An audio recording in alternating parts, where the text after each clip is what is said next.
thank you all for coming. You know, I just cannot express enough that what you do is some of the most important work that's done out there. And we need to continue to do it. You know, I said this last year and I'll continue to say it. When someone, and I'll go back to the conversation we had this morning about outreach and education, you know, when someone comes along and starts to say, oh man, that Saginaw Bay, it's an area of concern and we've got to do something about that. And, you know, there's all these pollutants out there and we've got to do something about that. And, you know, there's a fish kill over here and there's this out here and, you know, we got to do something about that. Yeah, we are doing something about it. We have been doing something about it for 50 years now. And the easiest way that I can tell anybody that you're making an impact, thank you for that, is to watch for an eagle. Doesn't take long to find an eagle now. Back when I was a kid, I know I've told some of you this story before. Unless I went to the zoo, I didn't know what an eagle was like. You know, I didn't see eagles out in the wild. We didn't see a lot of things out in the wild.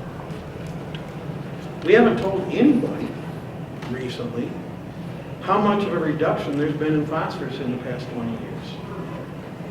We have met more than once the reduction in phosphorus goals for the Saginaw Bay.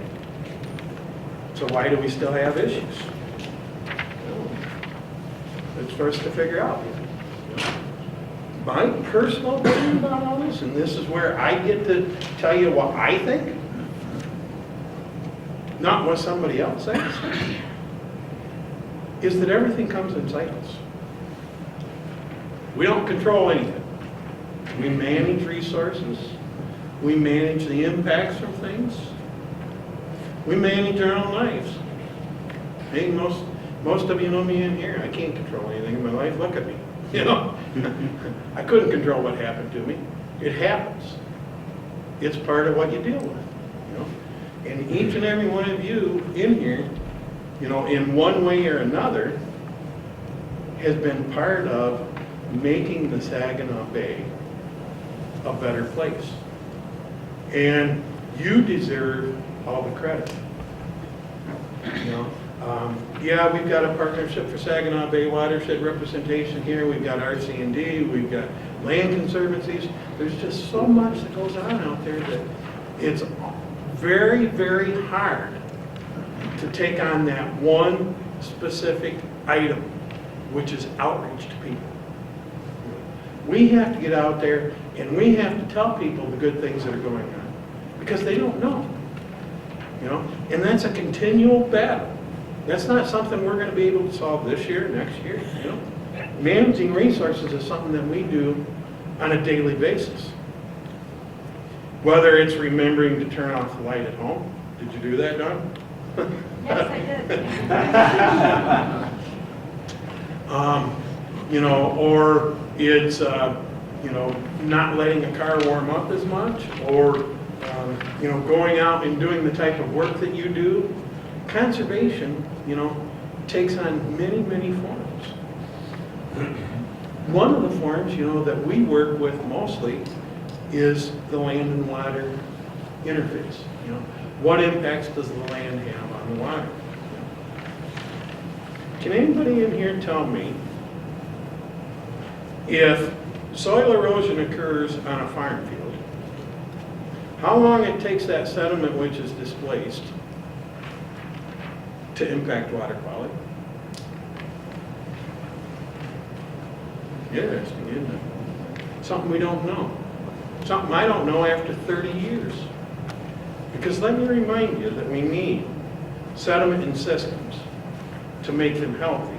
Okay, first of all, because they carry the nutrients that fertilize all the plants, which then makes all the organisms that eat on the plants or around the plants, and then the little minnows come in. You know, we start that whole food chain with that piece of sediment that went into that system.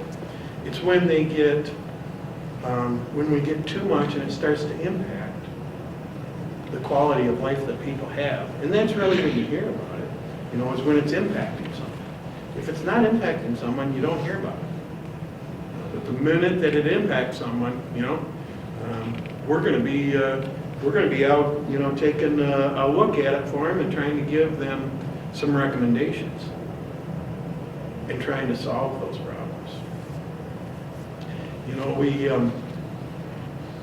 There's just so much good going on, that we could spend one full-time person throughout the watershed, going to each county once a month and getting something positive out of that community that we can share. Time after time, as I came through USDA and NRCS, we always relied on agricultural producers to communicate to other agricultural producers. We're not in that kind of a situation when we're doing outreach to make people aware of just all the good things that are going on. Agricultural producers talk to ag producers, and hey, if my buddy's doing it, I guess I should do it. Or maybe I should do it. And that's the way tillage practices or other kinds of agricultural practices get adopted, is when people see the positive things going on, then they want to be part of it. They want to know that they're not going to be, harassed by someone because, we plowed to the ditch. Even though I don't think it's the best thing out there, it's their land. But if they don't do something, most of you know me in here too, I'm brutally honest. I support a 5-foot bumper on every agricultural field there is where water transportation happens. That means that there's a drainage ditch or something right next to it. Because that piece of sediment that I was talking about earlier, that I asked about earlier, probably didn't move off of that field if it was way in the middle of the field. But if it was down by the edge of the field, yeah, it probably ran off. That's sedimentation. And that's what we try and manage in that situation. There are so many water quality, we're hearing about it right now. Flint's in big trouble on drinking water, because of whatever. I don't understand it. I don't want to understand it. That's somebody else's issue to deal with. But our water quality has really improved. When I moved here, we were looking at a bay, inner bay, that at 20 feet deep, you couldn't see the bottom. And then we worried about zebra mussels for a while, and lo and behold, everything got cleaner, which let more sunlight in, which caused more algal blooms, which, because of the way the bay is circulating, causes issues at different places, like the Bay City State Park. Happens to be one of those spots where it kind of gets dead water as it rotates through. So you have all this stuff coming down there and settling right in that area and causing muck. Okay, but at the same time, our water quality is better out there. We're talking about fish consumption today. And there's a lot of promotion about fish consumption. I want to tell you that I eat fish out of the bay as often as I can, as I can catch them. I also know that there's some issues out there that we need to get out to the general public so that they understand, that you can eat fish safely out of the Saginaw River and out of the Saginaw Bay. You use a little common sense. I'm not going to go into my beliefs. Well, maybe I should. That we need to not only make people aware that it's safe to eat the fish out of Saginaw Bay. And that's why Michelle is here today with Michigan Community Health. Is we need to show people how to safely prepare that fish. Because some don't know. Some just go out there and fall in. By the way, I am baptized for the year. So anybody that remembers that, take heart. It's not so bad out there. I have fallen through the ice this year. Okay. anything, Not deep into the. no, not deep, but, You you don't know, go all the way in. still, I was baptized, you know. That's one of the things I'm proud of. If I don't go through that bay every year, I'm a little disappointed. You know, and it's the truth. Whether it be my birthday in the middle of the month, or quite often it happens on April Fool's Day, that, you know, we end up with a little chunk of ice someplace, and yeah, I'll go through the water, so. That's happened, but you know what?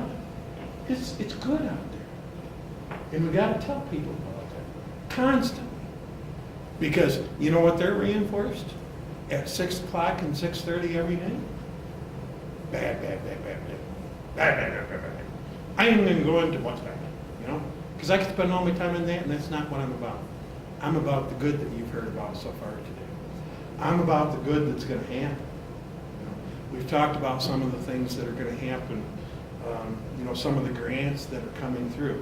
And I do need to, before I sit down and shut up or whatever I'm gonna do, I do need to say that a couple folks weren't here today because there's a regional conservation partnership program meeting going on today to work out details on a $20 million project that the Nature Conservancy has received $10 million to work in the Saginaw Bay watershed. Now think about this, folks. We talked about 1, 2, 3 grants today that have been awarded. I'm gonna go over $20 million in those projects will occur in the next 2 years, 2 to 3 years. And that's just the beginning. The Regional Conservation Program is just the beginning, you know? We're out there doing innovative things, whether it's us or partners. I don't care. I don't care to stand up here. Well, actually I do right now because it feels pretty comfortable. You know, I'm back in a comfort zone. Actually, if I don't scare my wife too much, I do have a tendency to go backwards or forwards. But that's okay. That's one of the issues I've got to work through, is some balance. Because it'll take 3 to 5 years for me to recover. You know, it'll take a whole lot longer than that for this area to recover. Okay, but we've made so much progress. Don't give up. Don't get disheartened. Whatever you have to do, call me if you have to. I can make my situation worse than anybody's. I've been through most of it. You know, after 30 years, I've seen a lot of things to see yet, a lot of things to learn, a lot of things to do, you know. And it's groups like this, and all of you and the groups that you're associated with that make that possible, you know. I have the fun job. I get to sit up here and brag about you guys. I would prefer you brag about yourselves, but that doesn't happen very often, you know. So we need to make sure that that continues.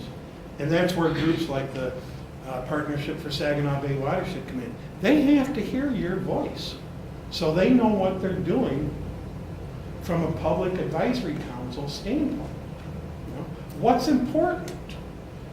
That's their responsibility, is to work on those beneficial use impairments to get them delisted. Saginaw Bay is one of the worst, make no mistake about it, and I don't want to take away from anything else. I'm not going to go any further than that, but you know, we have a lot of issues to deal with. Yes, we do. So what? Let's move on. Let's keep doing the good things that we're doing. And Tiffany, that's how you take about 15 or 20 minutes after 30 years, you know, and talk to people without making a presentation. You become comfortable at it, you know. I've got so much in my mind that I could blabber for, you know, quite a while yet. But I'm not going to, because we've got a couple important things to do, and I always get stuck in the position right before lunch, you know. Everybody wants to go eat, and they've had, you know, need a break or something. So, you know, with that, Mr. Chairman, everyone just keep up the good work that you're doing. If you feel like you're not being recognized enough, let me know, because guaranteed I'll get you recognized somewhere. You know, all the people sitting in here know that, you know. That's how I've been able to deal with what I have to do. That and my caregiver, my lovely wife, Dawn. I really do appreciate all she does. And all of you, because I know all of you have thought about me at one point in time or another, and, you know, and hoped the best for me. So thank you so much for all of that. And let's move on and have a good rest of the day. So let me get out of here so they can proceed with the meeting. We'll see who we've got here. I will walk to you again. I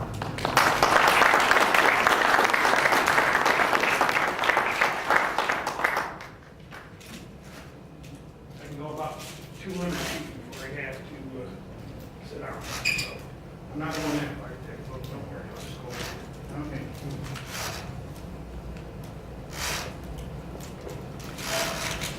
Sometimes it's slow, but nonetheless.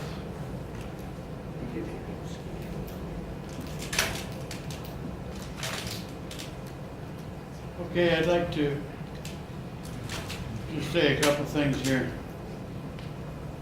How many of you people have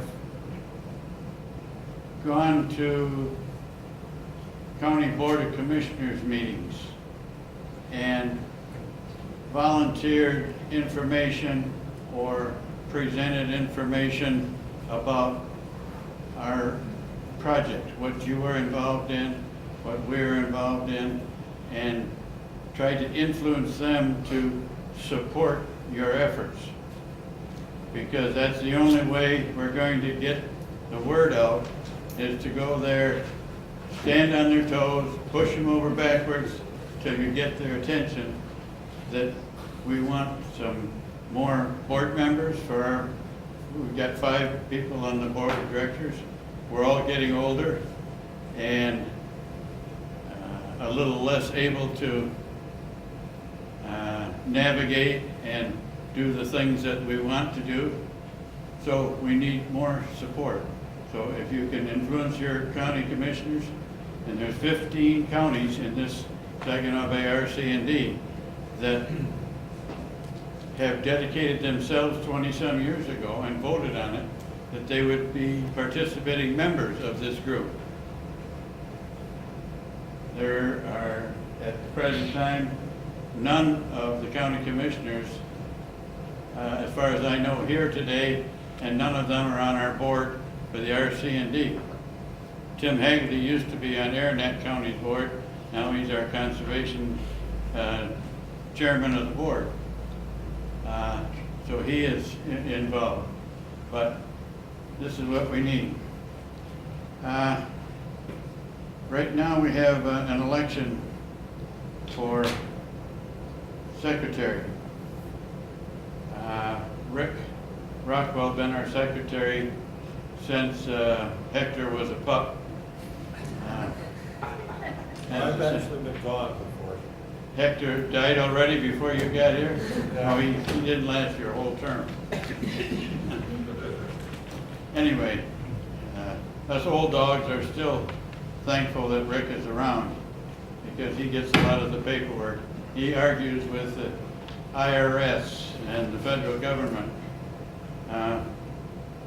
to try to keep our finances for our work. I'll entertain a motion for to replace Rick Rockwell. Any nominations from the floor? Rick has said he would consider staying. 2 more times. Okay. We need a nomination for secretary treasurer. Another one. We need any nominations for treasurer for the RC&D?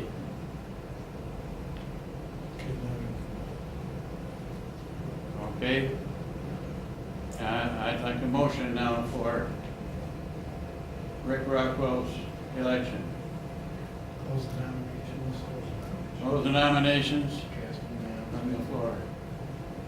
Dan has made that motion. I'll support the motion that we entertain that we close the nominations and cast unanimous ballot for Rick Rockwell.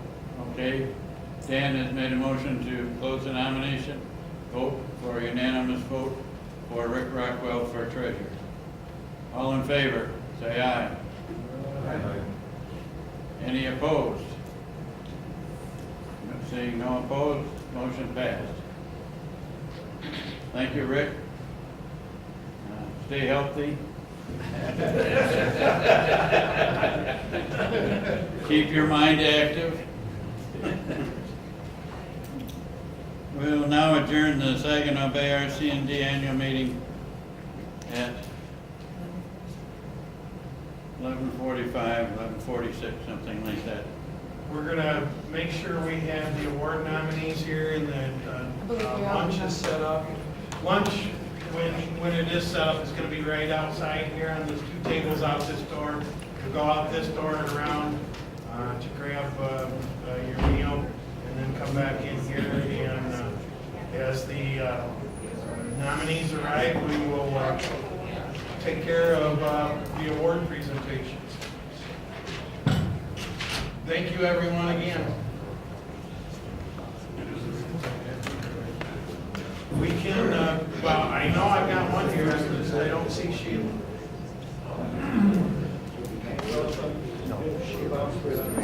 Yep, no. That's not right. I got it.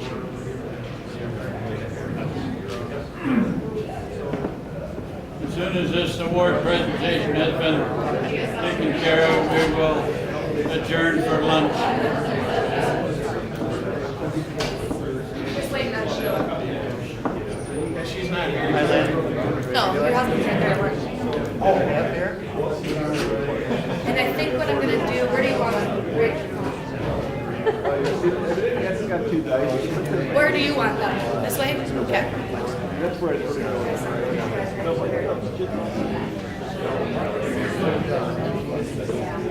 Mr. Chairman. Mr. Chairman.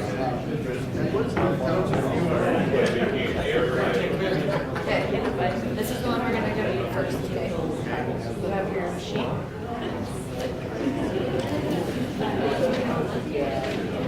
Thank you for all you've done.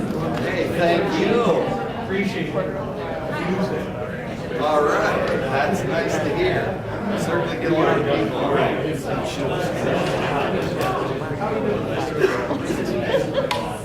Yeah, we've been looking for her, yeah. She's just about here.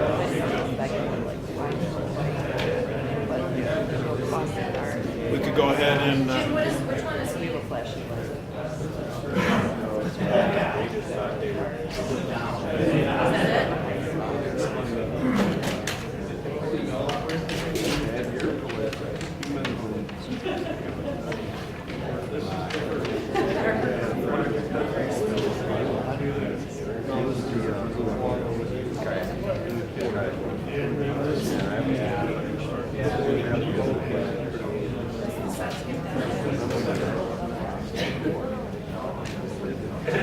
The one on the left is the one that's first.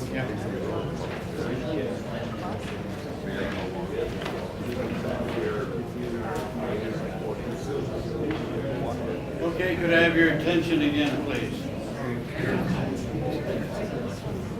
In 2011, Lapham Associates prepared an application for a Michigan National Resources Trust Fund grant to construct a barrier-free access to a fishing pier and boat dock on Sanford Lake, that's Tittabawassee River. This plan, including an observation deck atop the high bluff over the river, paved parking lot, and a trail to connect this new park with the township's other park and office building. You have pictures of this grant available, if not in your packet, out on the table. This grant was recommended by the Trust Fund Board and is slated for funding by spring of 2012. Lapham Associates has begun the design of the complex deck and ramp system and has prepared preliminary plans for the township's approval while awaiting the grant funding to be finalized. In addition to the Michigan National Resources Trust Fund program, additional funding for the match and other portions of the project was secured through several other sources. Lapham Associated to assist the township with securing funds from the Saginaw Bay Watershed Initiative Network and the Midland Area Community Foundation, which has brought this entire park project to fruition. The owner is Edenville Township, Greg Ocean, supervisor.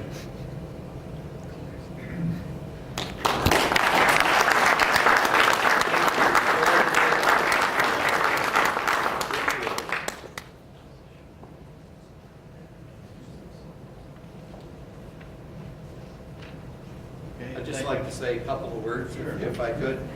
I want to thank you all very, very much for your support of this project, for this award. There was a tremendous amount of folks in the community, Midland and Edenville Township, that participated in this. And as you can see by this picture, it's quite a facility on the high banks of the Tittabawassee River, right at the very north end of Sanford Lake. So I want to thank everyone involved with this project. It's been a great addition to Edenville Township. Thank you.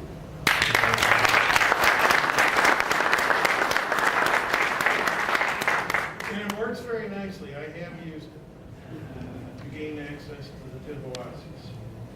Works very nicely. Thank you, All right, guys. thank you. Thank you.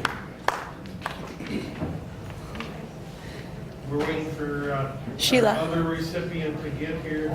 And Sheila is not quite here yet, but that's okay. Okay. We can Thank you so much. take a minute. Converse again. Sure. Good morning, Laura. You want to introduce yourself? Or do you want me to do it for you?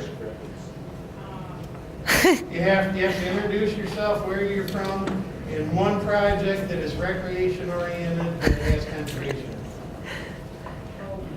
Laura Algar with the Department of Environmental Affairs and Community Development for Bay County.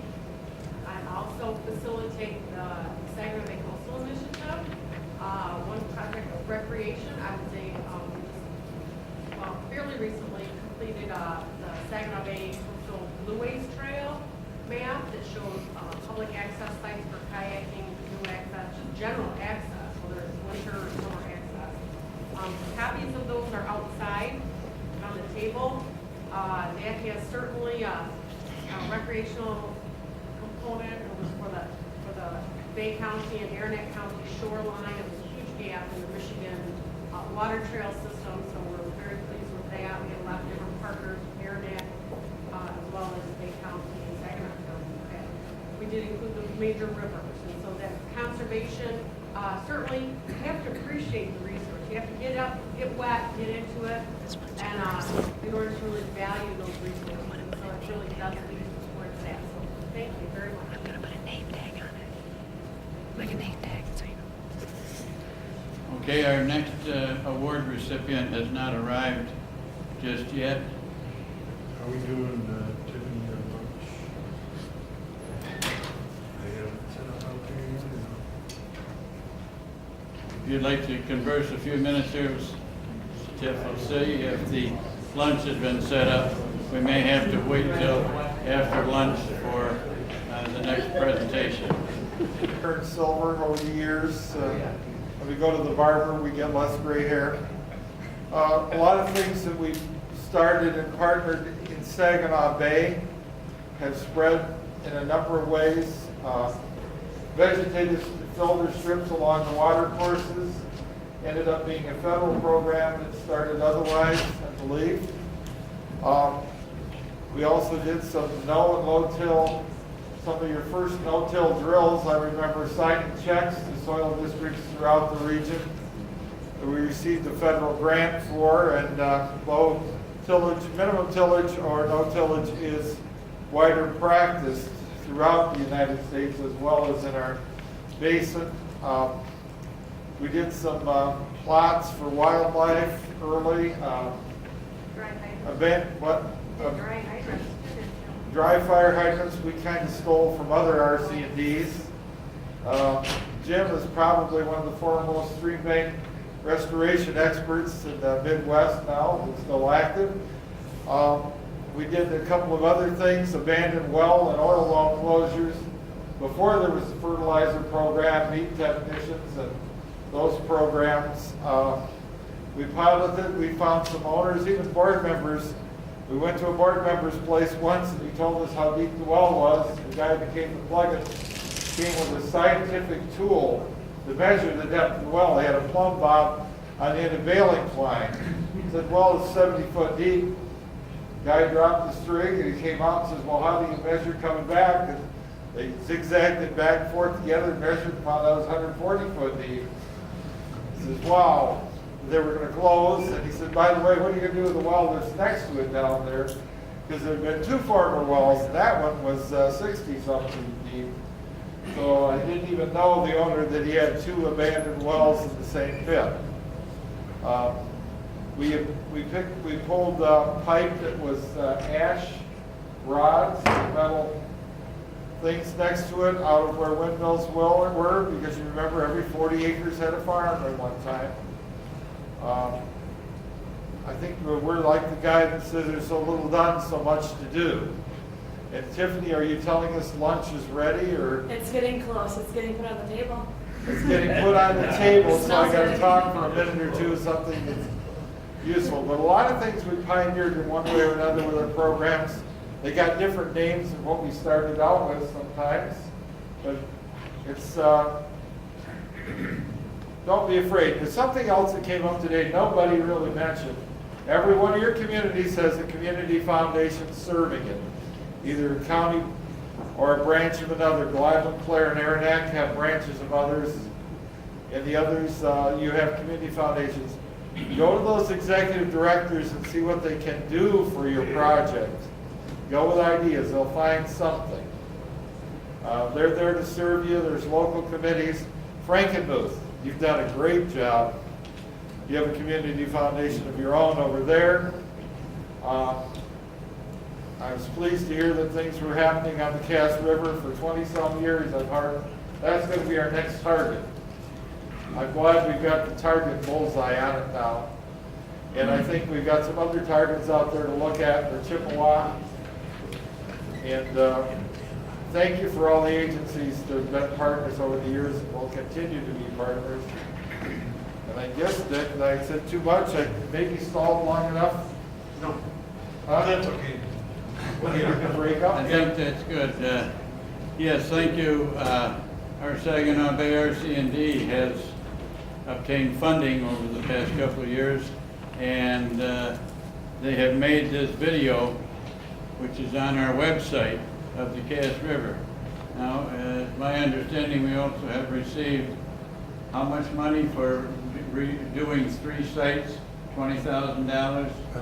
20 from Ren, 10 from Bay Area, 5 from U.S. Fish and Wildlife, so about 30,000 in total so far. About $30,000 to restore or start restoring 3 sites at least that have been identified now over this past winter by Jim and Tiff. So that will be started here in the spring. I think we've got the money already, haven't we? Or Yep, there's we the will promise be, of it? at the encouragement of the Cass River Greenways Committee, we will be applying to the Great Lakes Commission to add some additional funds to the stream bank restoration work over there.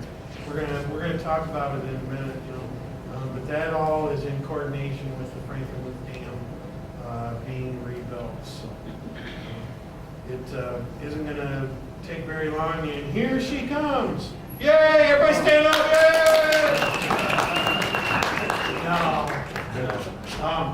No. And yes, the person walking in right now, I consider probably the most instrumental, stubborn person not to give up on what the DEQ permitters and everybody else said about the project and the delays that we had. And this has been going on quite a while. So, and probably only one person, that deserves that credit. You always, my buddy over here, Mr. Hagley, told me you hate to recognize one person out of something, but there are times when you need to. I've known Sheila a long time, and she doesn't give up on nothing. So if she gets after you, you better run awful fast, or just say, go ahead. So I'm gonna leave it. And Dick, Sheila, if you want to come up. Everything is Who's, timed. oh, here she comes.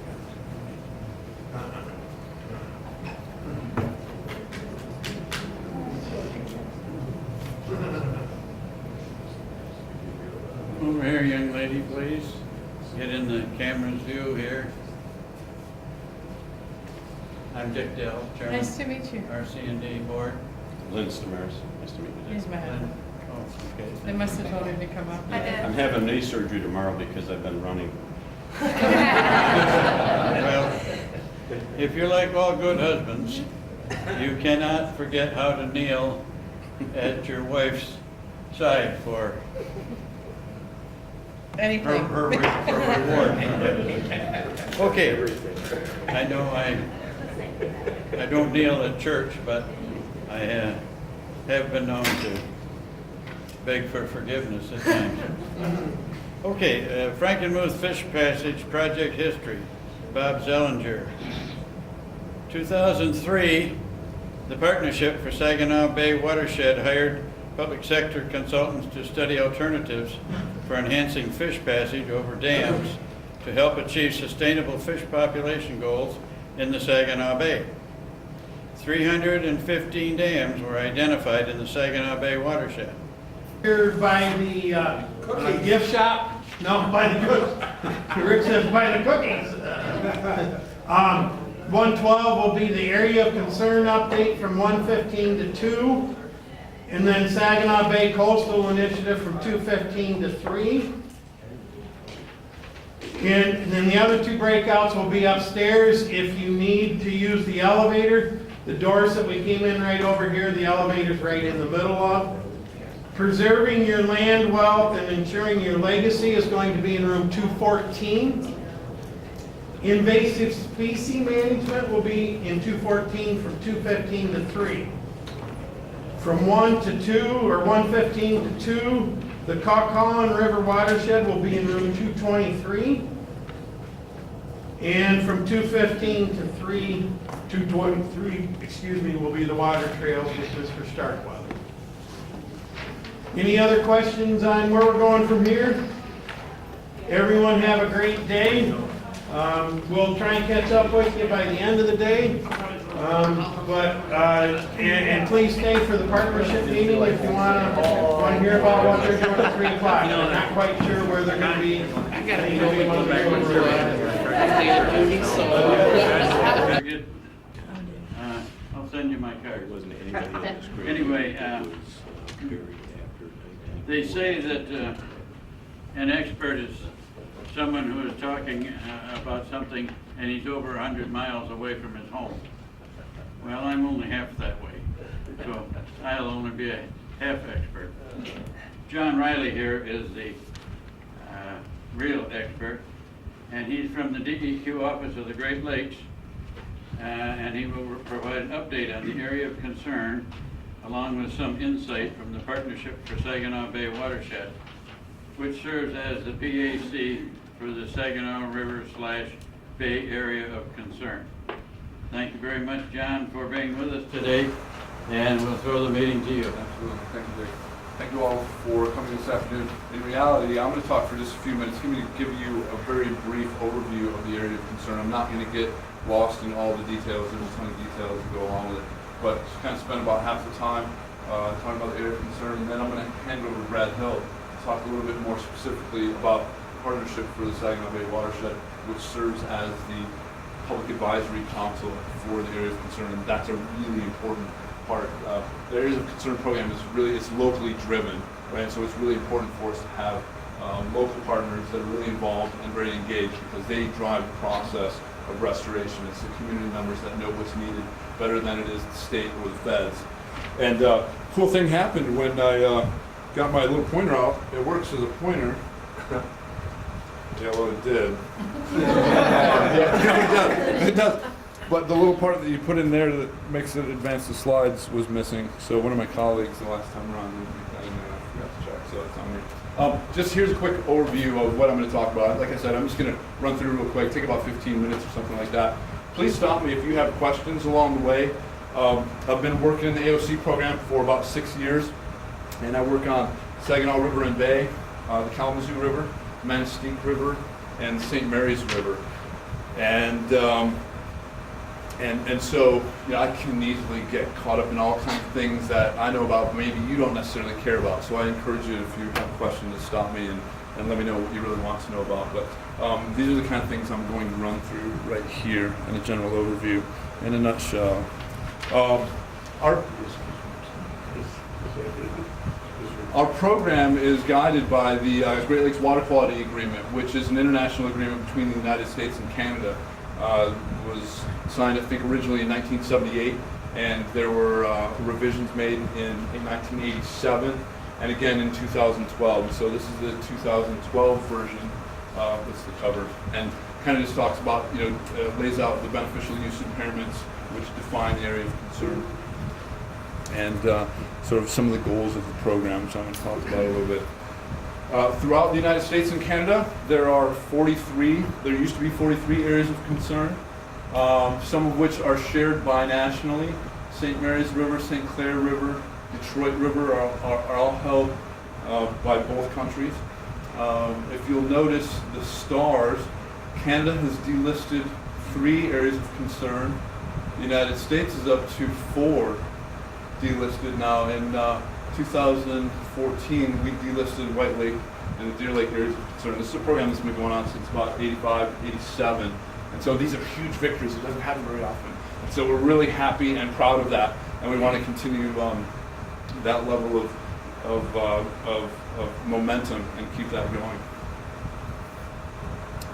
Unfortunately, Saginaw Bay is one of those areas that our victories are kind of few and far between, and we have to work a little harder for them. Here's Michigan's portion of that, and again, there's a couple that we just delisted, White Lake and Deer Lake, and this is all on our website. If you want more information, you want to look at our website, it's really easy to find. It's michigan.gov/DEQOGL for Office of the Great Lakes, and then you can get right to the Areas of Concern program.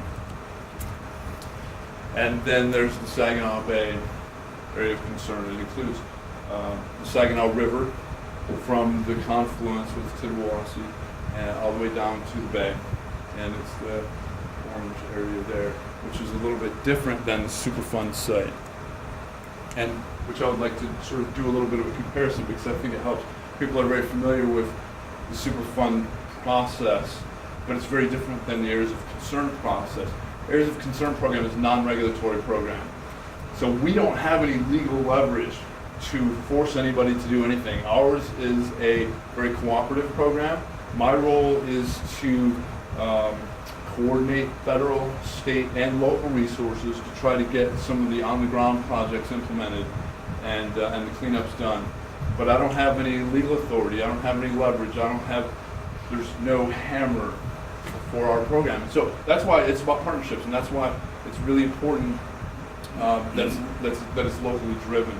And if any of you are considering or think you might be interested in getting involved with the Areas of Concern program, we would really love to have more help and the Partnership for Saginaw Bay Watershed get involved with those folks, because they serve as the voice of the area of concern. Just went over the boundaries a little bit. The Areas of Concern program is defined by beneficial use impairments, and I'm going to list those in the next slide. And success for us is defined by the restoration of those beneficial uses. And eventually, once the last beneficial use is restored, we can delist the AOC.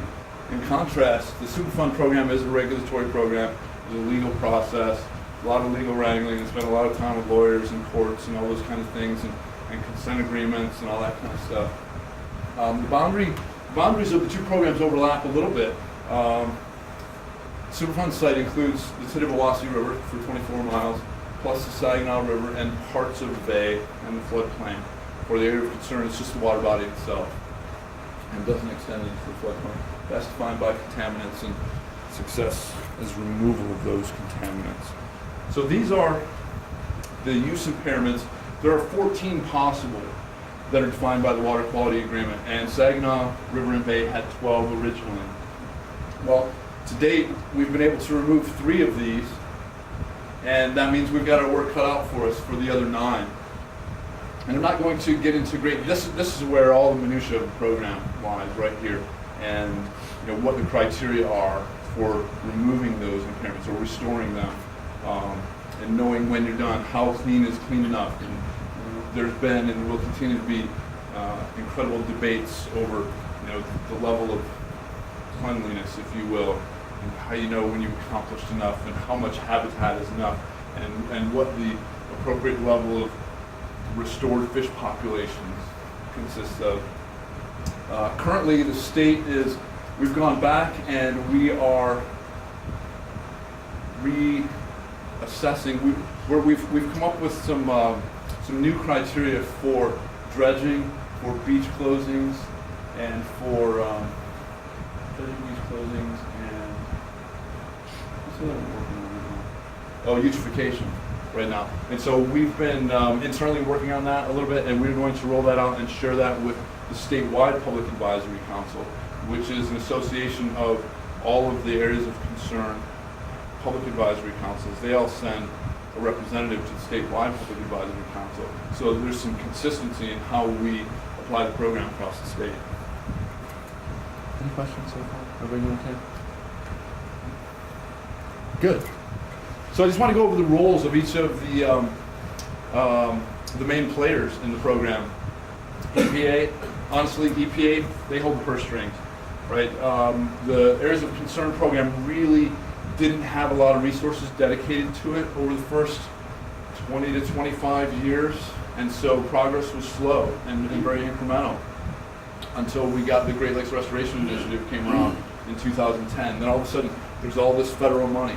Well, and that's continuing today, and I don't know if you're following the budgetary process in Washington, but the president has just come out with his recommended budget for the new fiscal year, and there's a lot of people that are up in arms saying, no, you're not giving enough money to the GLRI this time, you have to fund it at the full $300 million level.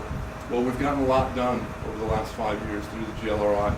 We've delisted 2 AOCs in Michigan. Pennsylvania delisted Presque Isle Bay a couple of years ago. There's a couple more on the horizon. We've removed a lot of beneficial use impairments throughout the Great Lakes Basin. So we want to continue that kind of momentum. But besides, just holding the purse strings, EPA is very much a partner in sort of, how the program is administered, and and they review BUI removals and delistings, and we work very closely hand in hand with them.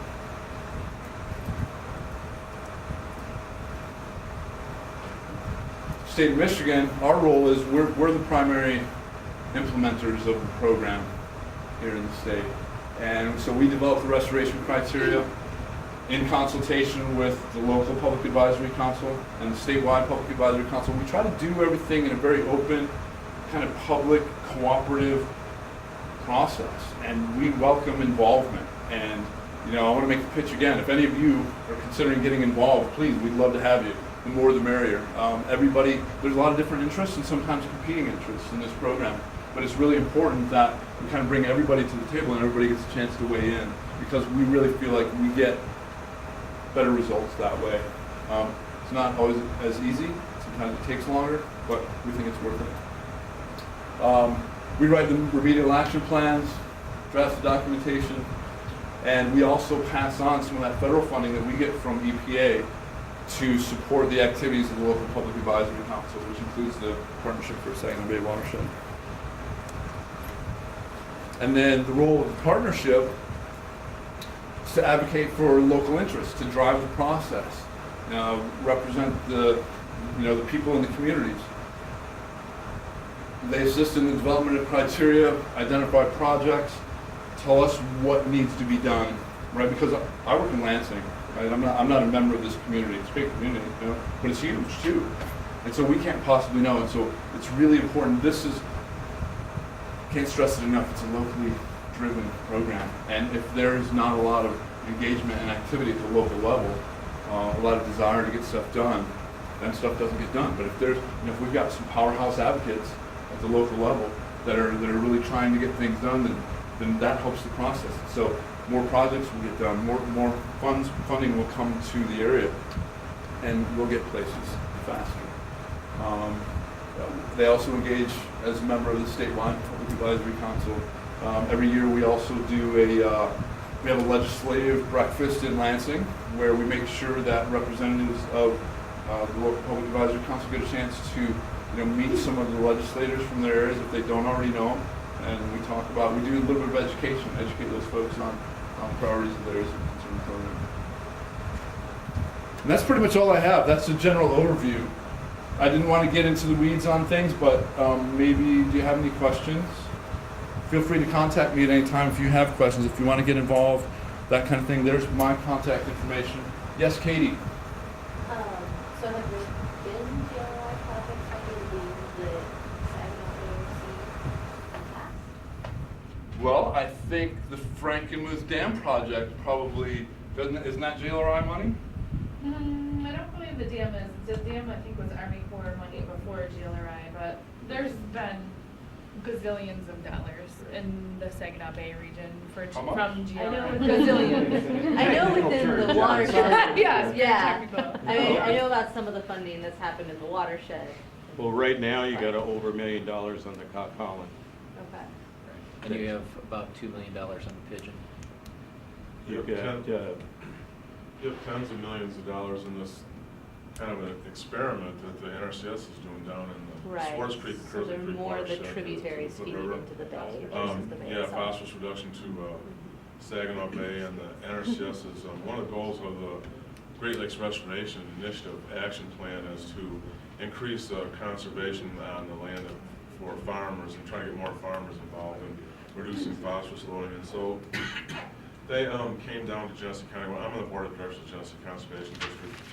They came down there and threw in money to do that, and had two projects. One went through MDART, and then the other one went through NRCS. And the NRCS is the big one. We just wrapped up the MDART one, where like I say, we figured we cut the phosphorus loading to Swartz Creek by 12% through this project, and the NRCS project is much bigger, much more ambitious.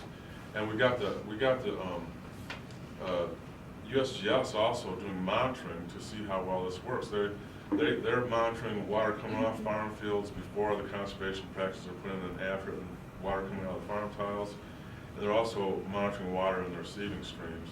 And there's only 3 places in the Great Lakes that I know of where they're doing this. They're doing it for the Fox River that flows into Green Bay, and Green Bay is a big mess, like, area of concern.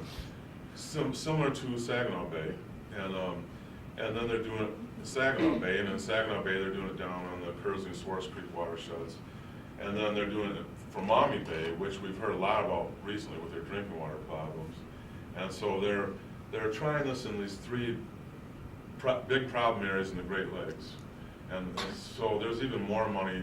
I mean, there's a lot of money going to Saginaw Bay, and there's a lot of money going into these other areas too, GLI money. The other project too is the Phragmites treatment that we've been doing. So the Fish and Wildlife dollars that have been going to Aranet Conservation District, to Laura's office at Bay County and Huron Conservation District are all GLRI dollars too. So. Yeah, I was just curious because I hear lots about great stuff happening in the watershed, and I was curious about what was happening within the AOC boundaries itself. Well, and the GLRI hasn't been the only source of funds either. Right. You know, what we have found is you have to go upstream to solve the problems, because you got 1,860 square miles of water out there. You can't go dredge the whole day. You'd have to use the whole state of Kansas to get rid of it, Well, we'd like And to. so, Kansas specifically? you know, if what you find happening, if you take away the problem, the environment will clean itself up very rapidly. When we sheet pile both sides of the river, the Tittawassee by the Dow plant, 2 miles on either side, and stopped all the migration of 125 years of chemicals that were bleeding in, within 2 years, that was a premier walleye fishing stream. That stream cleaned itself up almost immediately when we took that contaminant out of the stream. Yes, Laura. Well, I'm on the Dow Dioxin Superfund Citizens Advisory Group, and Okay. just to clarify, he's right. The sheet piling went in, there is a good fishing there, but that doesn't mean that the chemicals are gone. I mean, there's still a lot of work, the dioxin cleanup continues. They're both excavating, contaminated soils as well as, capping in certain places, both within the channel and on the floodplain along the Tittabawassee. They'll be moving down into the Saginaw River, as well as gonna address some of the bay sites that were previously identified. But one of the things that was also, part of this wrap, we've got the remedial action plan that kind of identified the sources of the problems, the beneficial use impairments, our beach closings, our habitat, some of the reproductive problems. And then we have these delisting criteria, but there's also, John, Table A, right? Is it Table A or Table 1 that describes what those activities are specifically that, if completed, would then move that delisting needle? So what you're talking about are the restoration criteria for the various BUIs, right? And so the state, I think what you... I don't know, I guess if you could go into it a little bit more. You talked about, there's that Table A that describes those specific projects that need to occur.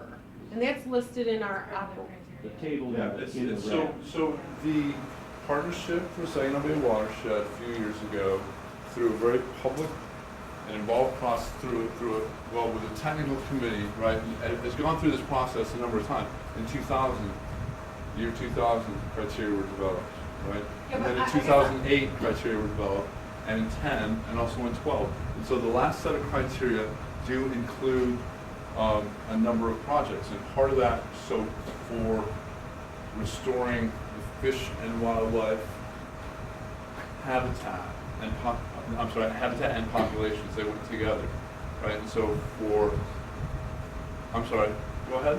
Oh, I was just wondering, I think, but there's a table that describes the projects. I don't know the table you're There, referring to. you got criteria that says when you solve that criteria, then you can renew.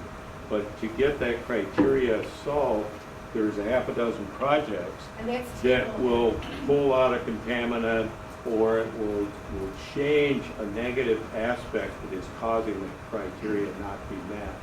So just how do you solve the problem, To meet the feet on the criteria. ground kind of projects, to get to the point where you don't have a negative criteria anymore? And so it was a column that was developed as a part of putting a priority on what you're going to do and how you were going to do it. Because EPA wanted to see, this is a real project, they know what they're doing, and they're going to solve the problem by doing that particular project. And that's, I think, the list that you were... The table, right, Yeah. it's referenced in the wrap, the last wrap, so I'm just saying that table is a really critical component of this whole process. And I just think that that's something that we need to actually, look at and re-examine and kind of review and make sure that that's, because that tends to get lost, and that's really, in fact, Katie, I'll give her credit, the other day, she had mentioned about, the AOCs that have a real strategic plan for delisting are the ones that get, the bulk of the funding, more effective work and stuff. And so I'm just saying that this table that identifies those projects that should happen in order to meet the criteria for delisting is something that we should spend a little bit more time on for the partnership. I think I need to, I've been back now doing the RFP on this, we're seeking a grant to do the kinds of things that Laura's talking about. And I'm on the executive board of the RCMD too, and we're wanting to get the grant money, so I have a bit of a conflict of interest, I think, that I have to watch, So that's why I'm backing out, and I'm hoping somebody picks up where I left off at, but, that's exactly what I had in mind, that under the new, GRI action plan, they want to see management actions, so that they want to know that we have identified a clear sequential path of getting to restoring the bay and have a roadmap for that. And so that's our challenge now. If we want to get more money, then we need to make a good roadmap, and we need input from the people in the watershed, the stakeholders, so that, you know, the EPA will know that the people in the region are behind what we've got on our roadmap. And then we hope they'll give us money to do all that stuff. And so that's why we want members. We need members, and you know, someone like myself and Warren and Joe. Joe's not here. We all had jobs where and Bill, you know, 30 years ago when that plan was written, right afterwards, Bill, who worked for the city of Saginaw at the time, got a hold of me because, well, he got a hold of Mayor Flynn, Mayor Flynn sent me to go get with Bill, and then a group came together and we all started getting this rolling, and some of us have been at it, Bill and I, for all this time, you know. I mean, we turned gray. I mean, we got gray. I mean, you know, probably because of all that. And then Warren was working for Dow, and so I was working for the city of Flint. I was reducing pollution coming from the city of Flint, from General Motors in Flint, and Warren was reducing pollution from Dow. He was just talking about some of the things he did. Joe was reducing pollution from GM in Saginaw, and the land was getting wildlife habitat for us, and Laura was working at, you know, bringing the stakeholders together with Saginaw Bay Coastal Initiative and so on. And now we are, you know, we have to reconstitute ourselves because we got to recruit people to take our places. And so now the Saginaw Bay RCD is a member of the partnership, and Laura, you know, she's founder of Saginaw Bay Coastal Initiative in my mind, and now she's on our board again. And so we're becoming a real partnership, like we want to be, of people who have the ability to help bring about the restoration of Saginaw Bay, and we're looking for more people with maybe more energy, you know, to take our places. And you know, we don't feel comfortable stepping down until we got somebody to fill the void for us. So we're really hoping to see some really good people come and help us, and maybe we can have enough life in us left to help show them what needs to be done. But we all plan to vamoose and just turn it over to some good people. It's not like we're leaving town or anything. No. Yeah. I'm not saying we're all dying either. So in terms of the criteria assessment for beneficial use impairments, when do you think those will be updated? Do you have a timeline? Right, yeah, so we feel pretty good about where they are right now, and we're just waiting for the next statewide public advisory council meeting, which is coming up, I think, in April. Okay. And we're going to vet it through that group, and then share it with everybody else. Because once we figure that, because that group sort of represents all of the local PACs throughout the state, and then we'll bring it to the PACs, and then if we still need to tweak it, we still will do that. But we feel like by that point, we'll be in pretty good shape. That group meets twice a year, I think, and so that's why it's still a little bit down the road. Yeah, Laura? And I would add, you know, like what you're talking about, the statewide PAC group will hear that, right? And but then each PAC gets to decide and vote on whether they adopt it, right, separately by the PAC. See, because the process not really, actually. So we're not looking for a vote of acceptance. We're looking for input. If you know, we'll give you a chance to say, hey, so here's what we're rolling out. We'd love to have your input, but absent your input, this is what we're going to implement. Yeah. So then the criteria for the Saginaw Bay, see, because these are complex issues, so I'm glad we're taking some time here to talk about it. Because so when you roll it out, does that mean that Saginaw Bay AOC, just those delisting criteria change and reflect whatever that rollout is automatically? Or does each? The problem is, like with eutrophication, for instance, right now, one of the things is it's tied to inclusion of a water body on the state's 303D list of impaired waters. And the problem with that is that, okay, so we have data that shows the water body is impaired. It goes on that list. Then it waits for a total maximum daily load to be written, right? And sometimes that's many, many years. And then there's this TMDL that's in place. Right. And we found that in reality, that rarely solves the problem. It's rare that a water body comes off of that list. it's rare that that mechanism actually gets implemented and changes things. Okay, And so then, the problem with the AOC program then is if you have one of these use impairments tied to inclusion on the impaired waters list, and it never comes off that list, then you're never gonna remove the VUI. And so we need something that is more within some control that we have to be able to change things on the ground. Well, and there's I don't know, focus maybe is the word that kind of gets to it. When you're looking at the impaired waters list in the TMDLs and that process, that is something that exists outside of the geography. Try to get all that straightened out, and I did. So by the time I retired, the toxicity levels of the water coming out of the plant was non-detect. So first, the river was polluted and listed on biennial report we sent to the EPA because of the toxic pollutants. By the time I left, 25 years later, you couldn't find the toxicity anymore. So those programs work, and in Saginaw Bay, in our literature we got down there, we have a graph there in the USGS which shows phosphorus levels in the bay and how they've gone down like this to almost meeting the target that they originally had. And that's been attributed to by the Saginaw Bay Coastal Initiative and the DEQ, the modeling they've done, that they attribute that mostly to these city sewage plants and industrial pretreatment programs that were reducing their phosphorus discharges to the bay. That bay, when the plan was written, was eutrophic, and it says eutrophic.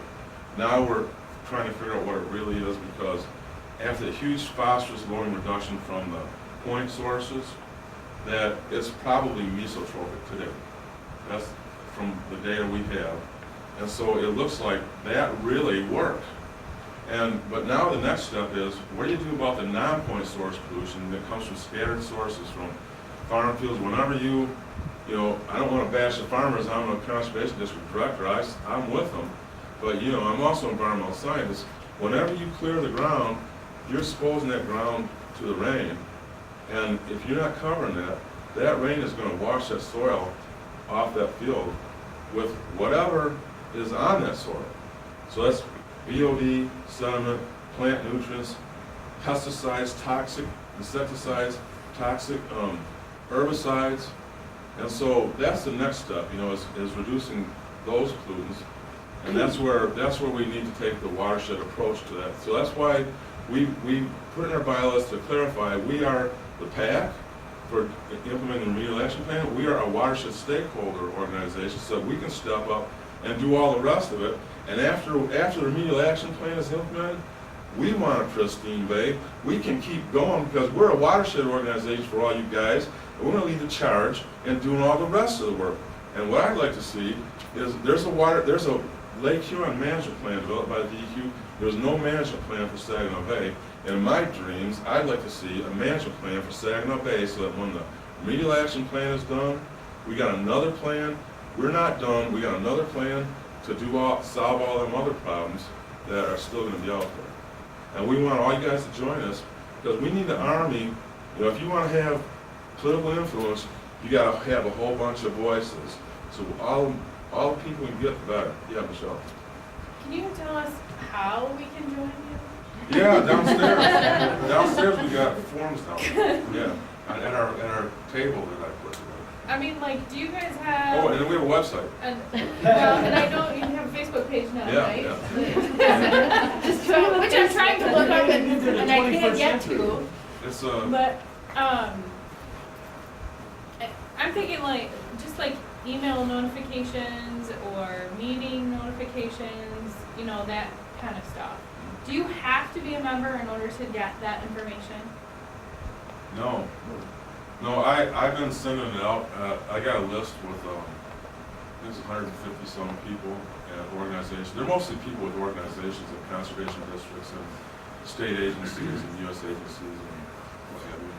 Michelle, that was one of the reasons that we joined up with RNC.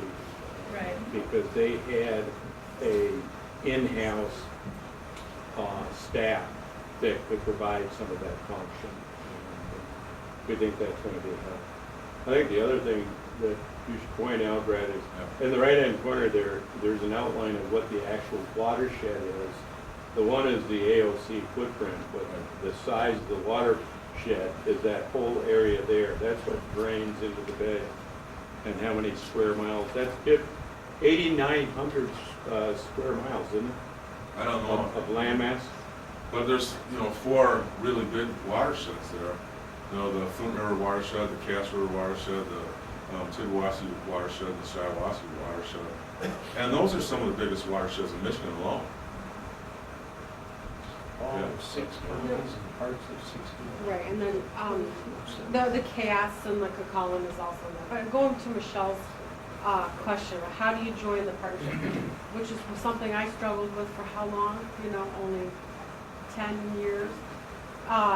Because there were no regular meetings. However, with this new, day or whatever, we are looking to, the Saginaw Bay Coastal Initiative has standing meetings on third Thursday of every month. And while it's been a structure based with some work groups, specific to certain issues, and I don't want to give away my whole presentation, which is going to be in this room here in about 10 minutes. But I will say that there is talk of joining. There's been talk for a long time. I don't know what the resistance has been, but the partnership and the Saginaw Bay Coastal Initiative certainly can be working together. And just like RC&D, Lord knows there's enough room and enough work for everybody. But to have a standing meeting time, we're going to be talking about that in our meeting after this session, after these sessions today, the partnership meeting. To have a standing meeting time, to have those moments where people can have ongoing discussions, frequent, regular discussions about the different issues, the area of concern, either implementation issues that go on, or projects, or different needs. So, and making it open for membership to be easier to participate certainly is what the goal is, immediate goal, so that there's a place to come and a place to participate. So if we are interested in being included in future communications, would Tiffany be the person to talk to? Yes. Okay. Currently, she's the first. Yeah, that's correct. Make sure you have your email address signed up on the list here for, if you hadn't signed up earlier. And if you can, hang around this afternoon for the meeting. Our Partnership meeting will be at 3. Saginaw Bay RC&D Board of Directors meets at 10 o'clock, the 4th Thursday of the month, at the Bay City USDA office there on Wilder Road, where you're just east of the highway. And this is where we do our business every month. Except for maybe bad weather or something like that. We haven't changed it once, I think, in 3 years that I've been on. So anyone's welcome to come there, and if you have any good volunteers, send them on over, because we have room for ideas and work. And if you volunteer, tell them, come and be to every meeting, because if you don't, you might get appointed to a chairmanship or an office or a committee. This defense is a good offense. I think that's what happened to me, isn't it? Me too. Any other questions? I was just gonna say, last year at the union meeting, Jeanette and her husband came up and said, we'd like to be a part of this, and they're now on the board of directors. So you can move fast to the top. A lot of events, a lot of events. The pay isn't all that great. No, it's equal for all of us. But then I can always say that all my work is worth every cent I got paid. And you might also mention that you have a band and you also sing in a fashion play, right? Yeah, I do a passion play. Well, I lost a little weight and I trimmed my beard back, and of course my hair is a lot longer than I used to work when I used to be a city official. But I used to look very conservative.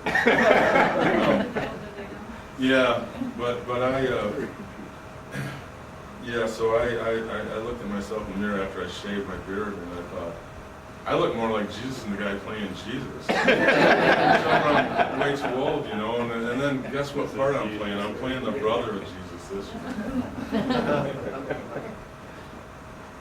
And then, of course, we got Jesus. See, I do look more like Jesus. Yeah, you do. Not as good at doing miracles. All right, thank you, everybody.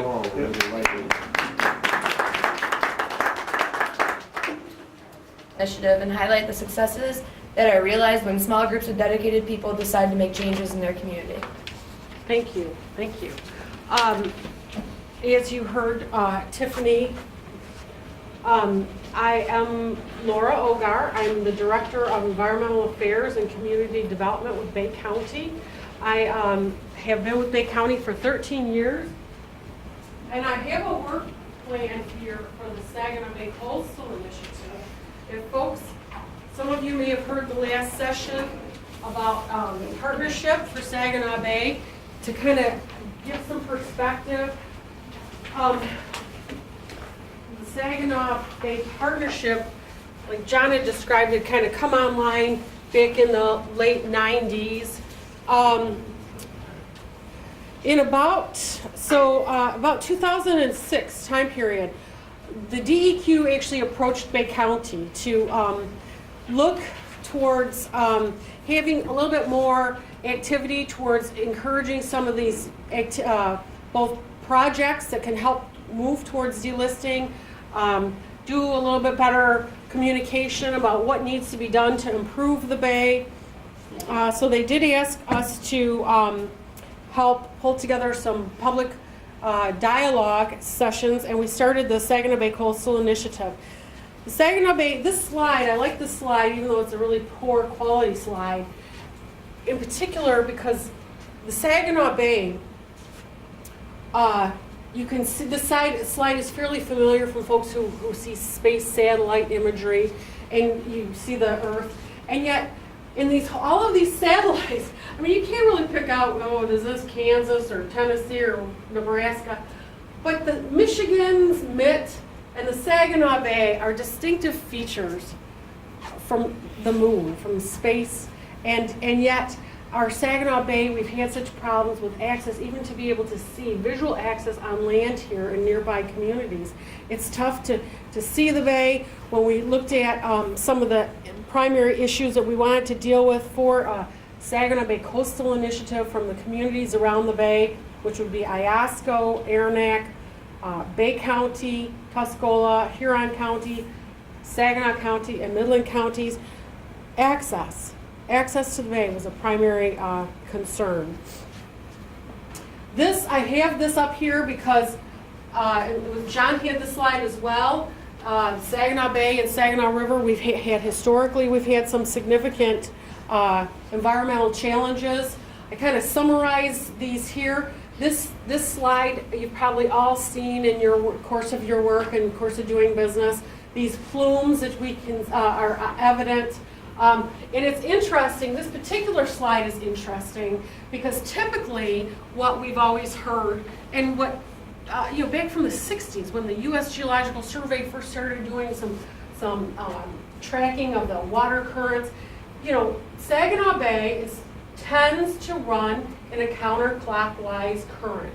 The outer bay, with the influence of cold water from Lake Huron, comes in and moves this way, with this counterclockwise pattern. In fact, the Bay City Water Treatment Plant intake was put out in this general area because of this current that would move through here. There was this trough that's in the lower area of the bay.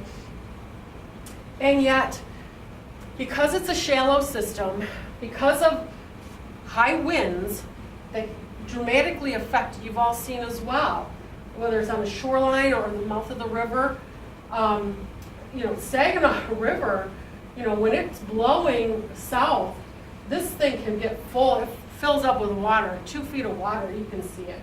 Along the shoreline, we had that experience back in this past November. Just flooded the shoreline with the high winds, not overland, but it just pushes that water. Again, opposite to that, when it's blowing out, it exposes bottomlands through here. Cucullin River is significantly affected by that as well.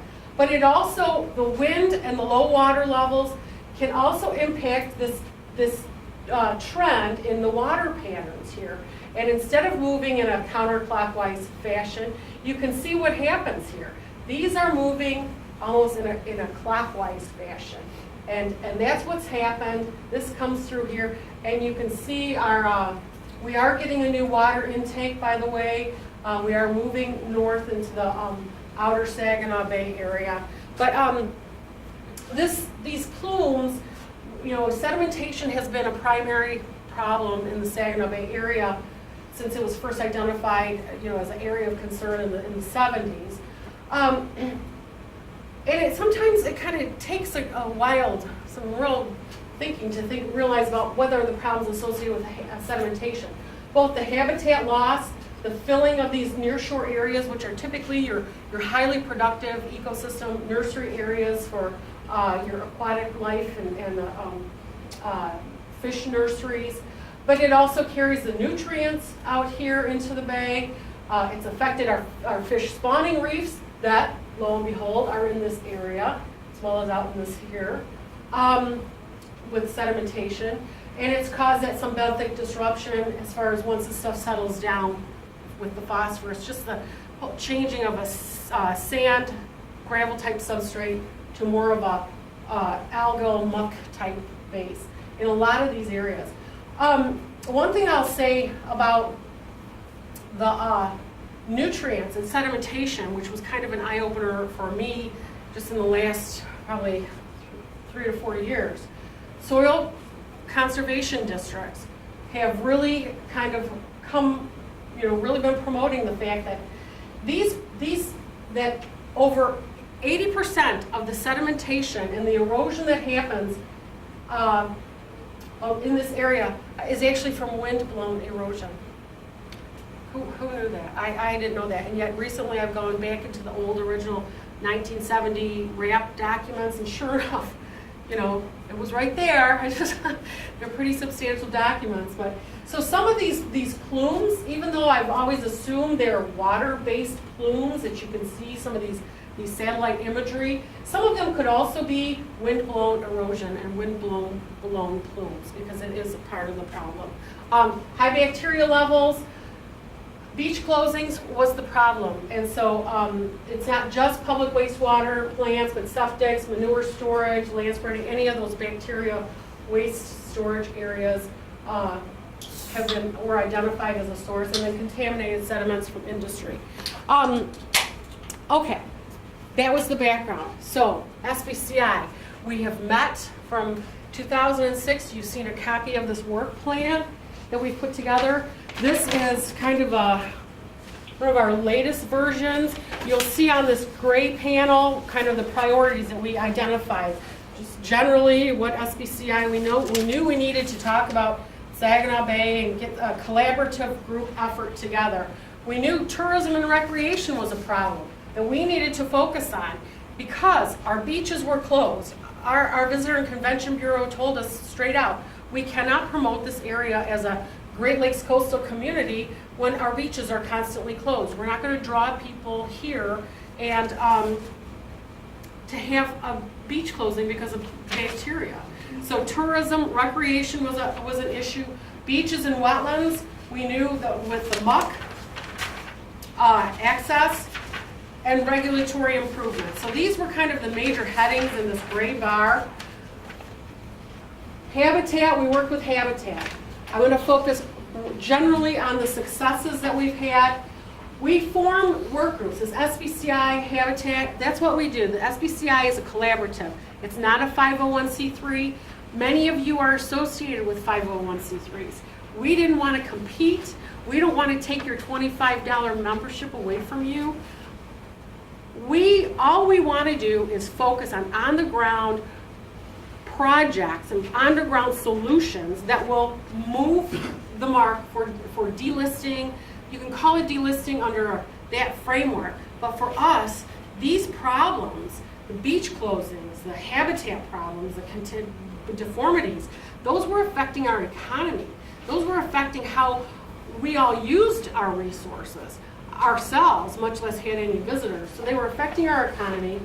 When we looked at the habitat, these fish spawning reefs. SBCI, these fish spawning reefs have long been identified as a problem in the Saginaw Bay. We wanted to see if we can restore those. A work group was formed. Collaborators include the DNR Fisheries out of the Alpena office, DEQ Office of the Great Lakes participated, the DEQ Saginaw Bay District Office, believe it or not, their person in remediation and redevelopment program, typically they're like contaminated sites guy, he was very helpful. Purdue University's Michigan Sea Grant and Illinois Indiana Sea Grant. We all worked together and we really pushed on focusing on getting these rock reefs restored, and we were actually able to get a Great Lakes Fish and Wildlife Restoration Grant for the phase 1. So that's going on. There's information here. In fact, I'll pass this out. There will be upcoming meetings about these projects, and so keep your ears open. Those will be coming up. You'll be hearing about that. We have had the first. Keep in mind, this was the pre-restoration component. We had to break down this project. These are $1 million projects, very expensive. We did the first phase for the pre-restoration just this October. It started. You'll be hearing results in the upcoming meetings in April. The phosphorus work group. SBCI held a phosphorus work group. This was probably a work group that met for almost 12 months, almost a year. This work group developed a Saginaw Bay phosphorus reduction strategy. It was signed on to by the director of the DEQ. But this work group drove the local acceptance for a ban on the use of lawn fertilizer for when it's not needed. A lot of people just, my family, I'm not from those families that just went out and fertilized their lawn. But apparently people would do that. And yeah, I guess like retire, whatever, whoever these people are. But they would go out, that was just part of their normal yard duties every spring, during the summer, fertilize their lawn and with these spreaders. No testing or anything. So, and I live in town here, not far from here. We've got a 50-foot wide lot by 100-foot wide. We've got a detached garage and then a house. So of that 50 by 100 foot, there's not a lot of grassy area, either in the front or the back. But if you think about it, one of those yards, and the pushback came from farmers too, who participated in this phosphorus work group. We had nurseries, we had Farm Bureau. They're saying, hey, you guys keep talking to the farmers about our fields, and they said, what about you urban residents who are fertilizing your lawns? And when you start to do the math, sure enough, it was a large source of phosphorus. This work group, it was happening a place in the other side of Michigan. We picked up this ban, the language on the banning on lawn for use of phosphorus on lawns without it being tested. Certainly, if you need fertilizer, phosphorus in your fertilizer, go ahead and use it. But that's typically what even Scott's fertilizer, lawn care products, they came into town in response to this from Illinois to do on a big presentation at the Doubletree in support of our efforts. They said, typically new lawns will need phosphorus, but once you have an established lawn, most established lawns do not need phosphorus. We really picked that up, ran it around the bay, and that became a statewide law. That was really, while it had happened in isolated pockets, SBCI really pushed for that, and that we drove that effort. Muck removal on the northern part of the beach at State Park. That was also, we've been able to successfully work on that with DNR and the Bay County Commissioners. High bacteria levels. The big success story here, we formed a work group, CSO work group, combined sewage overflows.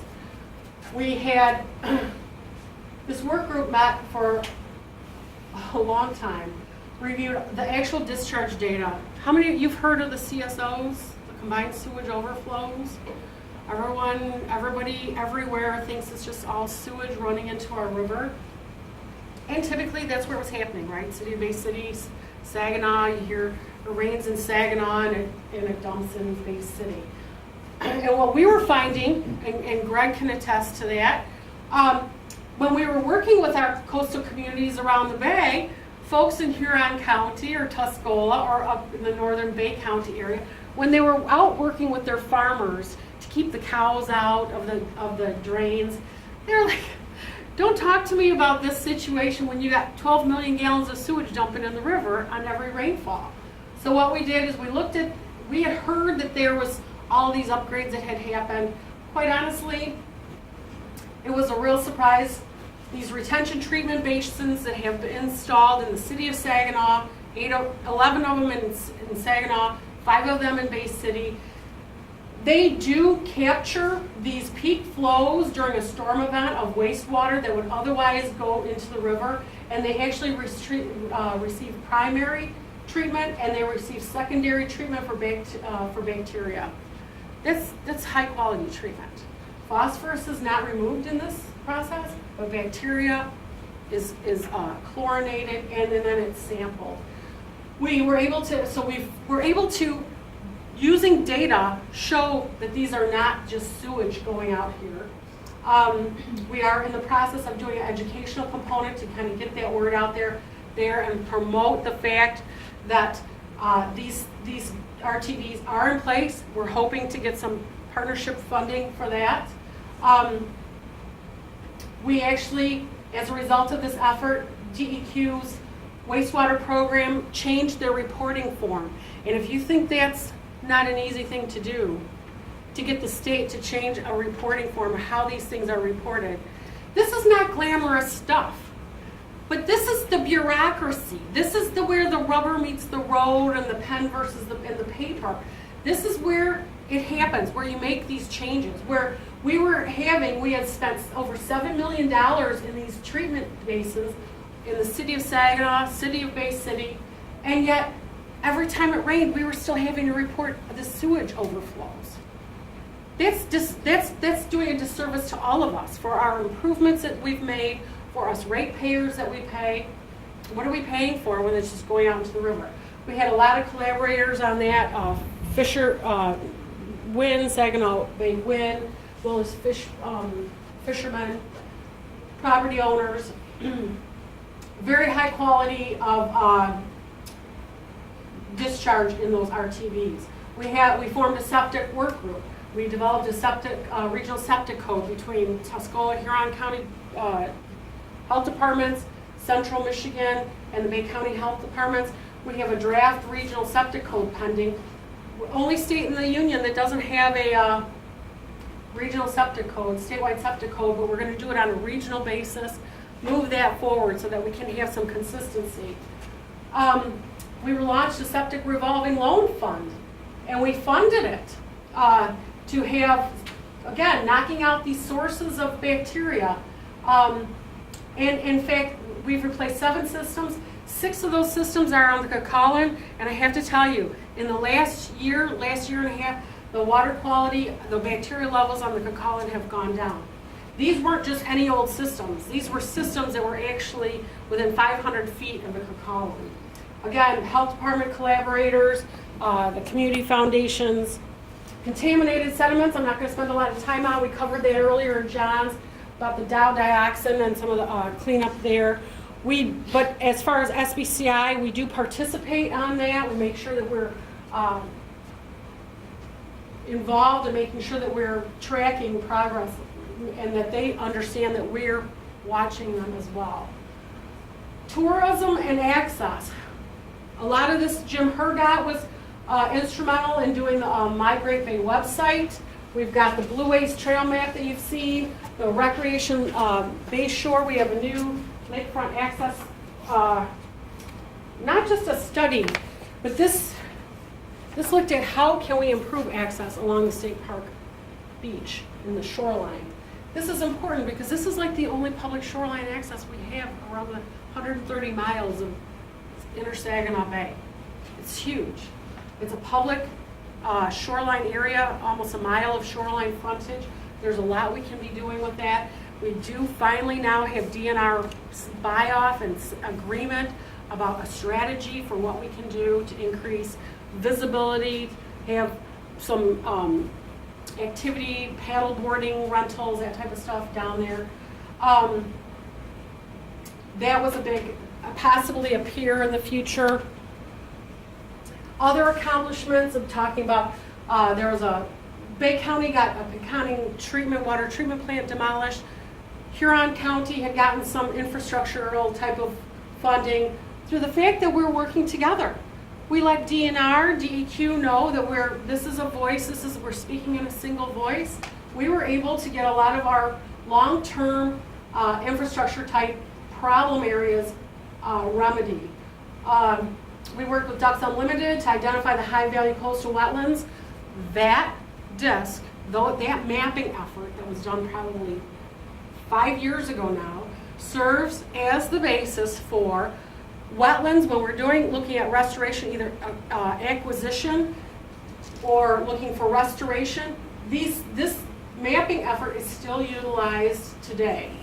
And then when the governor's land use strategy came out, was being developed about 2 years ago, we ensured some of that data and that was wrong as far as what kind of access we had here.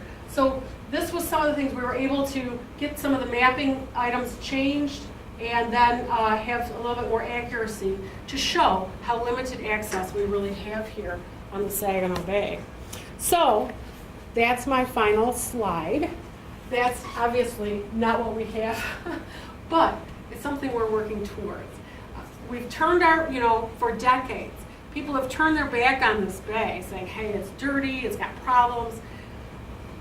Not just through SBCI, I mean, this has gone on for the last 30 years, improvements have been made and investments have been made. And the water quality, someone mentioned earlier, is improved greatly over the last 30 years.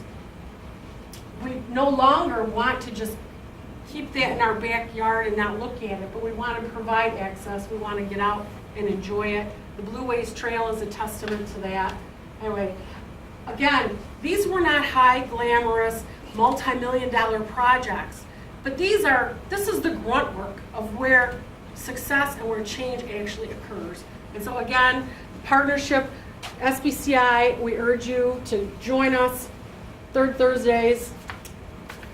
We look forward to seeing you. Any questions? Okay, thank you.